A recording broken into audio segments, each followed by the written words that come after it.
Assalamualaikum warahmatullahi wabarakatuh. Perkenalkan, nama saya Erfadila Yasid dengan NIM 240405501011. Nah, saya telah membuat pohon pengetahuan tentang pendidikan inklusi. Nah, di akar sendiri dijelaskan tentang definisi pendidikan inklusi, di mana yang pertama menurut UNESCO tahun 2020 menjelaskan tentang pendidikan inklusi merupakan strategi utama untuk mewujudkan tujuan pembangunan berkelanjutan, khususnya pendidikan berkualitas yang merata.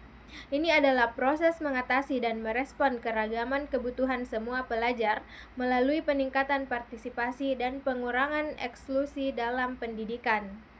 Nah, yang kedua yaitu menurut Garnida 2015, di mana pendidikan inklusi adalah sistem penyelenggaraan pendidikan yang memberikan kesempatan kepada semua peserta didik, termasuk mereka yang memiliki kelainan atau potensi kecerdasan dan bakat istimewa untuk belajar bersama dalam satu lingkungan pendidikan yang sama. Yang ketiga yaitu menurut Peraturan Menteri Pendidikan Nasional Republik Indonesia Nomor 70 Tahun 2009, di mana pendidikan inklusi adalah sistem layanan pendidikan yang terbuka dan tidak didiskriminasi yang memungkinkan semua peserta didik termasuk mereka yang memiliki kelainan fisik, emosional, mental, sosial, dan potensi kecerdasan, serta bakat istimewa untuk mengikuti pembelajaran bersama di kelas reguler sesuai kebutuhan dan kemampuannya. Selanjutnya pada ranting pertama yaitu bentuk penyelenggaraan pendidikan inklusi, di mana pada daunnya terdapat yang pertama yaitu segregasi, di mana anak yang berkebutuhan khusus ditempatkan di sekolah atau kelas khusus yang terpisah dari anak reguler. Nah, bentuk penyelenggaraannya itu sekolah luar biasa menyediakan layanan pendidikan khusus berdasarkan jenis hambatannya. Misalnya tunanetra, tunarungu.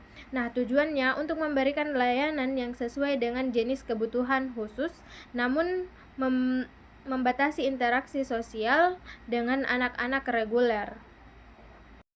Yang kedua yaitu integrasi, di mana anak berkebutuhan khusus belajar di sekolah reguler tetapi harus menyesuaikan diri dengan siswa yang ada.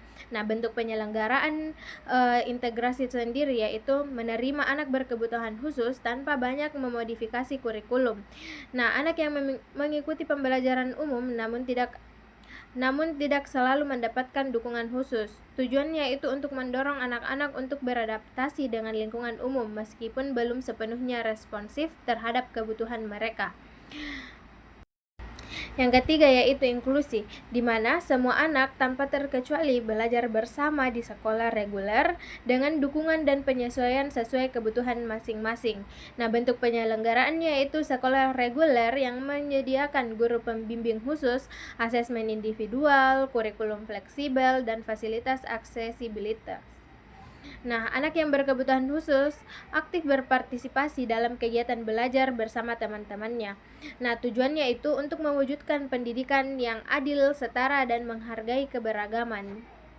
Selanjutnya, pada ranting kedua yaitu kebijakan nasional, di mana daunnya membahas yaitu yang pertama Permendikbudristek nomor 48 tahun 2023 yaitu mewajibkan sekolah menyediakan fasilitas dan layanan inklusif yang ramah bagi anak penyandang disabilitas. Yang kedua yaitu Pasal 31 ayat 1 Undang-Undang Dasar 1945 disebutkan bahwa setiap warga negara berhak atas mendapatkan pendidikan. Yang ketiga yaitu dalam Permendiknas nomor 70 tahun 2009 tentang perencanaan pembelajaran pada sekolah inklusif. Guru harus mengembangkan perangkat pembelajaran seperti silabus dan RPP dengan mempertimbangkan perbedaan individu.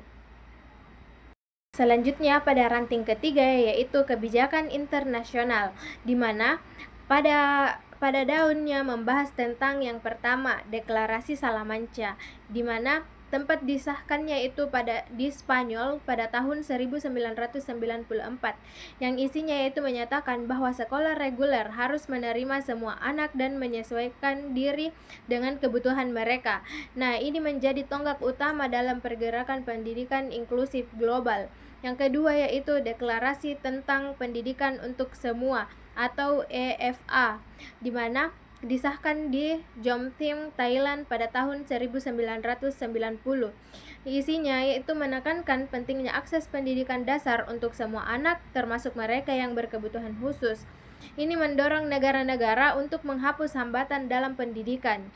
Yang ketiga yaitu Deklarasi Universal Hak Asasi Manusia atau yang biasa disingkat dengan DUHAM, di mana disahkan dalam sidang PBB tahun 1948.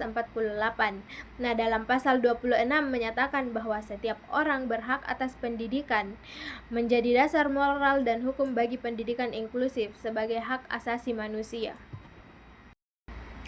Selanjutnya, ranting keempat yaitu membahas tentang ragam disabilitas, di mana pada daunnya membahas tentang yang pertama disabilitas temporer atau kondisi keterbatasan fisik, mental, atau emosional yang bersifat sementara dan dapat dipulihkan dengan intervensi yang tepat.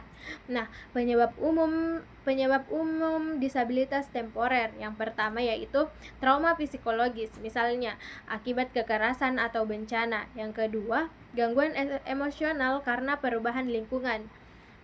Yang ketiga, hambatan belajar karena kesulitan bahasa atau adaptasi.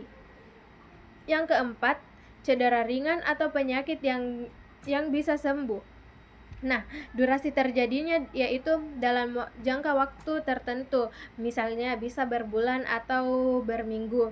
Yang kedua yaitu bisa menjadi permanen jika tidak ditangani dengan tepat, cepat, dan pendekatan pendidikan. Yang keempat yaitu tidak memerlukan sekolah khusus. Yang kelima, perlu layanan pendidikan yang disesuaikan, misalnya konseling atau adaptasi kurikulum. Nah, selanjutnya pada daunnya juga dibahas tentang disabilitas permanen atau disabilitas yang menetap, di mana disabilitas permanen adalah kondisi yang tidak dapat disembuhkan secara medis atau bersifat menetap seumur hidup. Nah, penyebab umumnya yaitu kelainan bawaan, misalnya tunanetra sejak lahir, Down syndrome. Nah, yang kedua yaitu cedera berat atau penyakit kronis. Yang ketiga, gangguan perkembangan neurologis, misalnya cerebral palsy atau autisme berat. Nah, durasinya itu bersifat jangka panjang atau seumur hidup. Ini memerlukan dukungan berkelanjutan atau pendekatan pendidikan. Nah, biasanya memerlukan sekolah khusus atau pendidikan inklusi dengan dukungan penuh, intervensi panjang, atau terapi alat bantu modifikasi lingkungan. Nah, selanjutnya pada ranting yang terakhir yaitu tentang Index for Inclusion, di mana pada daunnya itu membahas yang pertama yaitu menciptakan budaya inklusif atau creating inclusive cultures, di mana fokus pada nilai-nilai kebersamaan, saling menghargai, dan rasa memiliki. Ini selanjutnya itu juga membangun komunitas sekolah yang mendukung semua siswa tanpa diskriminasi. Contohnya, yaitu guru dan siswa saling menghormati perbedaan. Sekolah menumbuhkan empati dan solidaritas. Yang kedua, yaitu menghasilkan kebijakan inklusif atau producing inclusive policy, di mana menyusun aturan sistem dan struktur yang mendukung partisipasi semua peserta didik. Ini menjamin bahwa kebijakan sekolah tidak dapat mengecualikan siapapun. Contohnya, kebijakan penerimaan siswa berkebutuhan khusus, alokasi sumber daya yang adil, pelatihan guru. Yang selanjutnya yaitu mengembangkan praktis inklusif atau evolving inclusive practice, di mana mengubah cara mengajar, menilai, dan berinteraksi agar semua siswa bisa belajar bersama. Ini menyesuaikan metode pembelajaran dengan kebutuhan beragam peserta didik. Contohnya, pembelajaran diferensiasi, penggunaan alat bantu, dan kolaborasi antara siswa. Nah, mungkin teman-teman itu saja yang bisa saya jelaskan dari pohon pengetahuan yang saya buat. Terima kasih telah menonton. Wassalamualaikum warahmatullahi wabarakatuh.